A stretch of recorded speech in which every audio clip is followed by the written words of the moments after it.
కాంగ్రెస్ కు రేవంత్ రెడ్డి చివరి సీఎం. తెలంగాణలో బీజేపీ ఎప్పుడో అడుగుపెట్టింది. ముఖ్యమంత్రి సొంత జిల్లాలోనే ఎంపీ సీటు గెలిచాం. ఆయన సిట్టింగ్ ఎంపీ సీటు మల్కజ్గిరి స్థానాన్ని దక్కించుకున్నాం. కామారెడ్డిలో ఓటమిని రేవంత్ రెడ్డి మర్చిపోయారా? ఎస్సీయూ భూములను తామే కాపాడినట్లు బీఆర్ఎస్ నేతలు శుద్ధపూస మాటలు చెబుతున్నారు. కేసీఆర్ హయాంలోనే అసలు తప్పు జరిగింది. BJP MP Raghunandan Rao hot comments. ఎస్సీయూకు భూములు తెచ్చింది కాంగ్రెస్ ప్రభుత్వమే. ఎంపీ కొండ విశ్వేశ్వరరెడ్డి అన్నారు. ఇక్కడ అడుగు పెట్టనివ్వమని రేవంత్ రెడ్డి చెప్తుంటే ఆల్రెడీ అడుగు పెట్టింది, నువ్వు పెట్టనిచ్చేది ఏంటి అంటూ కూడా ఇక్కడ ఎంపీ రఘునందన్ రావు ఒక చురకలంటి ఇచ్చిన పరిస్థితి, కౌంటర్ ఇచ్చిన పరిస్థితి ఉంది. ఆల్రెడీ మేము అడుగు పెట్టాము.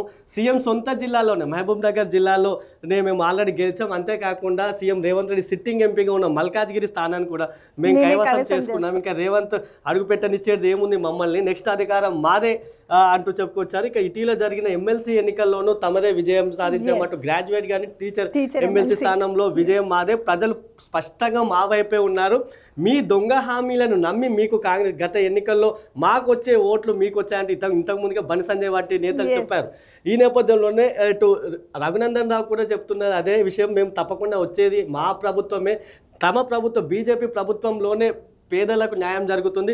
బీఆర్ఎస్ కాంగ్రెస్ ఉన్నటువంటి ప్రభుత్వాలు ప్రజల ఆకాంక్షల మేరకు పనిచేయలేదు, రాష్ట్రాన్ని అప్పుల కుప్పగా మార్చాయంటూ కూడా బీజేపీ నేతలు ప్రశ్న. ఇక ఎస్సీ భూములు గతంలో ఇందిరాగాంధీ ఇచ్చిన భూములే అవి దానిపై మళ్ళీ ఇప్పుడు అదే కాంగ్రెస్ ప్రభుత్వం గుంజుకోవడం ఏంటి అంటూ కూడా ఎంపీ కొండ విశ్వేశ్వరరెడ్డి ఇక్కడ ప్రశ్నిస్తున్న పరిస్థితి ఉంది.